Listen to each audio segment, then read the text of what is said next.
नमस्कार, मी प्रेम मुंदाफडे. आपण बघत आहात जनता की मीडिया न्यूज चॅनलवर. आपला स्वागत आहे.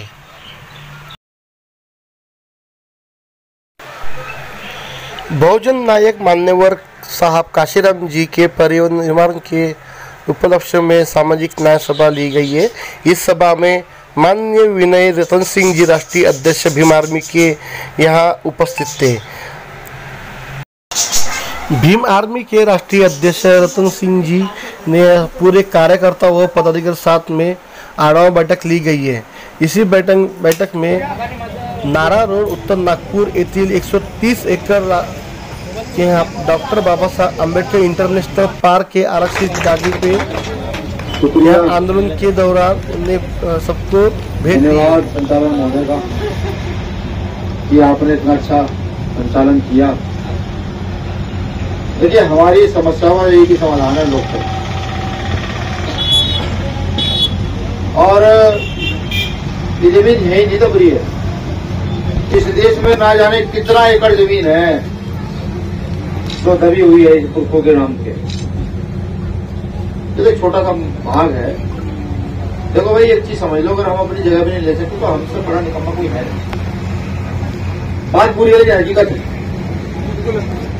अगर यहाँ पत्रकार के साथी यहाँ हैं तो मैं आपके चैनल के माध्यम से यहाँ के मुख्यमंत्री माननीय नितिन राउत जी से निवेदन करता हूँ कि आप जो है ये हमारे बाबा साहब अम्बेडकर की जमीन है. अगर सरकार को इसका कुछ चाहिए तो बताए हमें. भाई, हम अपने घर के 1 रुपया इकट्ठा करके देंगे. सरकार ये सोचती है कि बाहुबली से तो कब्जा लेंगे. उन्हें बताया भीम आर्मी से बड़ा बाहुबली देश में नहीं है. सबसे बड़े बाहुबली हम ही है. ये 130 एकड़ जमीन हमारी है. मुझे जैसे जानकारी मिली है 1995 में दी गई थी.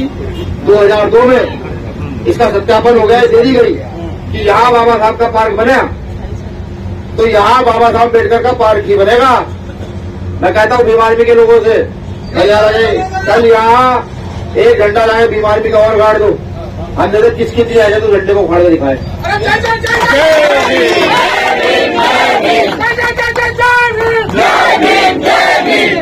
भीम आर्मी भर्ती कमीशन से अगर यहाँ कोई इंटेलिजेंस का भी साथी हो, वैसे मुझे उम्मीद है जरूर होगा कोई ना कोई, वो भी जाके जानकारी दे. जब ये मामला कोर्ट केस में चल रहा है, इसके कागजात हमारे पास है, ये ओरिजिनलिटी है डॉक्टर बाबा साहब अम्बेडकर की जगह है, तो भाई क्या छेड़खानी ना की जाए. अभी आपने दीक्षा भूमि में छेड़खानी की, कभी आप कहीं छेड़खानी कर देते हो. मजबूरन हमें आंदोलन को उतरना पड़ेगा और हम आंदोलन पर अकेले नहीं करते. हाँ, हम तो जहां निकलता है ट्रेन भर के लिए निकलता है. फिर हम भोपाल गए थे, 10 से ज्यादा लोग गए थे. उत्तर प्रदेश, दिल्ली, महाराष्ट्र सारे लोग इकट्ठे करते थे वहां वो कह रहे थे कि कितनी ताकत है. क्या हम नीले पड़ने वालों दिखाई उन्होंने. अब नागपुर में मुझे क्षमता नहीं कि वो हमें खपा ले. तो मैं यहाँ के आला कर्मचारियों से, अधिकारियों से ये अपील करता हूँ, भाई जितना हिस्सा हमारा हमें दे दीजिए, बात खत्म. हमें फालतू चाहिए नहीं, कम हम लेंगे नहीं, ठीक. और अगर आपको लगता है कि नहीं वो तुम इस जमीन को हम तुमसे खरीदे तो बताओ कितना तुम्हें चाहिए, हम देंगे. देश में इतने लोग हैं कि तुम रुपये इकट्ठा करके दे देंगे आपके साथ, ठीक. लेकिन अपनी जमीन नहीं लेने देंगे. आप बेफिक्र रहे. भीम आर्मी आप सब लोग उठाते हैं, जमीन हमारी है, हमारी खुद की, हमारे पुरखों की जमीन है. ये छोड़ी नहीं जाएगी भाई. कामले की जमीन छोड़ी नहीं जाएगी अगर आप हमें यहाँ लिया है. हाँ, चाहे इसमें मरना पड़े, चाहे जीना पड़े, चाहे जेल जाना पड़े, ठीक. कहाँ यहाँ की टीम हमारी प्रधानमंत्री नागपुर वाली टीम भाई का जो है, अभी तो 2-4 दिन मुझे लगा आपको समय लगाएंगे, मेरे साथ नहीं जाएंगे. वो एक लेटर लिख करके यहाँ के डीसी को दे आएंगे, ठीक है भाई. इसके कागज आप सत्यापन कर लीजिए, यहाँ करो, अधिकारी बुला लीजिए, हमारी पूरी टीम आ जाएगी. कागज हमें दिखा दीजिए अगर कागज में हमारी नहीं है. अगर ये जमीन हमारी नहीं है तो हम इसे छेड़ेंगे नहीं, और अगर हमारी है तो हम इसे छोड़ेंगे नहीं. ये आप जाकर के बता दीजिए. ये हमारे साथी ने कहा कि इस मुद्दे को संसद में उठाया है. पहले आप मुझे इसके डॉक्यूमेंट, ओरिजिनल डॉक्यूमेंट वो मुहैया कराएं. पीडीएफ के तहत मुझे भेज दीजिएगा. आप नवंबर-दिसंबर में जब भी सदन शुरू होगा, भाई साहब को कह दीजिएगा भाई ये मामला बड़ा वो है, ये किया जाएगा. घबराने की डरने की जरूरत नहीं है. बस इस बार तो बाबा साहब अम्बेडकर के लोग डरते नहीं है, ठीक. फिर भी तो थोड़ा बहुत मन में डरने की जरूरत नहीं है.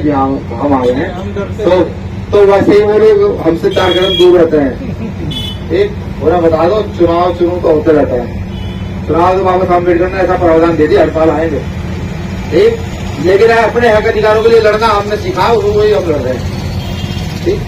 लास्ट में बात और कहूंगा, देखो समस्याएं इसलिए है कि हम लोकतंत्र का मतलब नहीं समझिए, समझे।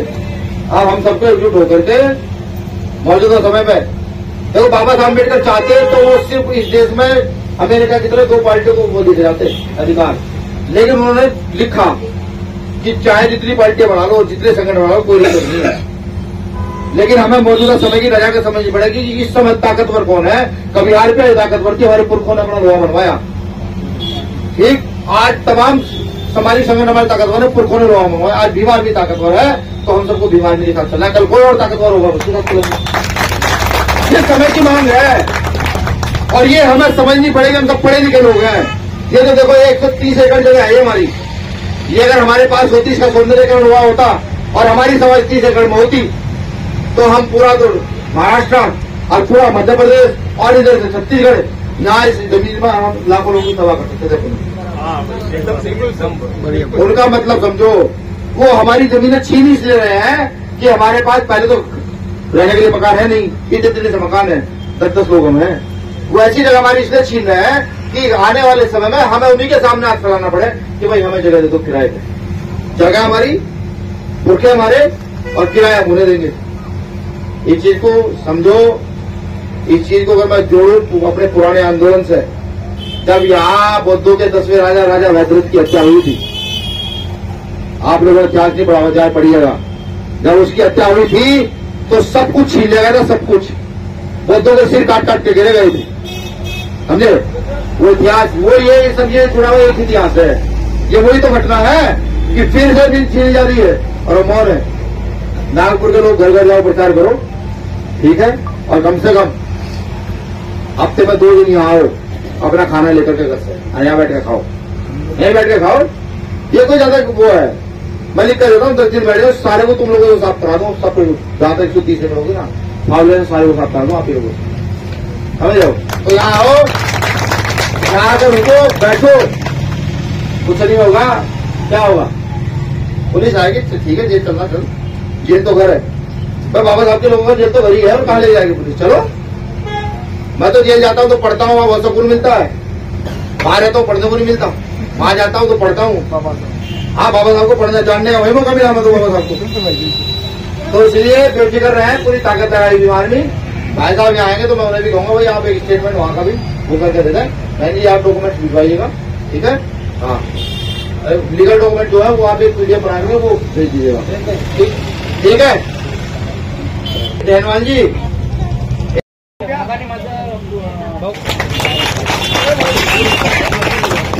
नहीं, आपको रुकना पड़ेगा। अगर आप आए हैं स्थल पर, आंदोलन स्थल पर, आपको समय देना पड़ेगा। छोड़ेंगे नहीं हम, डॉक्टर बाबासाहेब आंबेडकरांचा, बाबासाहेब आंबेडकरांचा, बाबासाहेब आंबेडकरांचा।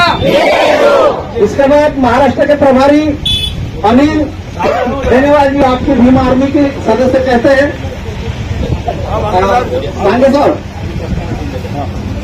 गांगे साहब से विनती करता हूं, अपना कम शब्दों में अपनी प्रस्तावना रखेंगे।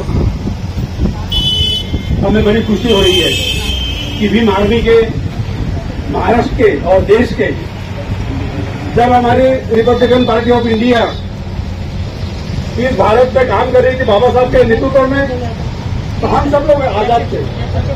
हमें पूरी आश्वासन थी कि हमारे जो नेता है वो पूरे आजाद है। फिर उसमें राजूकारी वो एन सूरज हो, दरिशर लगे वो कोबरा करे हो, लेकिन जब हमारे जो आजाद पंची थे वो जैसे जैसे निकलते गए, हमारी रिपब्लिकन पार्टी ऑफ इंडिया ये खत्म होते गई। लेकिन उसके बाद में इस भारत देश में एक ही आदमी पैदा हो गया जिसका नाम है चंद्रशेखर आजाद। और ये तो आजाद है, हमें पूरी शाश्वती है, हमें पूरा उसमें जोश है कि जो हमारी गई हुई इज्जत है, आज जो रिपब्लिकन के नाम से लोग आड़ा देखते हैं, आने वाले भविष्य में ये चंद्रशेखर आजाद जो गई हुई बाबा साहब की इज्जत है वो आपको दिखाने के काबिल बनाएंगे। ऐसी ताकत देगा, ऐसा हौसला लेके इस मंडप पे आए हुए हैं। हम तो यही चाहते हैं, अरे भाई हम तो आंदोलन कर रहे हैं, हमारे लिए नहीं है ये। अरे जिस बाबा साहब ने हमको दिया है, अरे कुत्ते का खाना भी नहीं मिलता था तो जानवरों का खाना भी नहीं मिलता था, उस इंसान को बाबा साहब ने सबके बराबरी में लाके बिठाया है। ये ताकत जो बाबा साहब ने दी है, वो ताकत फिर से पैदा करने के लिए ये 130 एकड़ का आंदोलन, ये भीम आर्मी हो, ये हमारा अम्बेडकर का एक बाबा साहब का एक कार्यकर्ता हो, जब तक ये संगठन को मजबूत नहीं करेगा, हमारी 130 एकड़ की जगह हमको वापस नहीं मिलेगी। ये हमारी नहीं है, ये डॉक्टर बाबा साहब अम्बेडकर इंटरनेशनल पार्क की जगह है और उसको लेने का पूरा अधिकार ये भीम आर्मी का ही नहीं, तो ये नागपुर में रहने वाले बाबा साहब के हर कार्यकर्ताओं को, हर इंसान की है। ये कहते हुए यहाँ पे जो भीम आर्मी के जो बड़े नेता यहाँ पे आए हुए हैं, हम इनका तहे दिल से स्वागत करते हैं और हम तो उम्मीद करते हैं कि ये जो मसला है, हमारे महाराष्ट्र की सरकार तो हमारी नहीं है, हमारे दिल्ली की भी सरकार हमारी नहीं है, लेकिन एक बंदा है जो ये दिला सकता है और आपके माध्यम से उस बंदे तक ये 130 एकड़ का मुद्दा पहुंचाने का कष्ट आप करेंगे, यही अपेक्षा करते हुए आपको 2 शब्द बोलने की अनुमति देता हूं।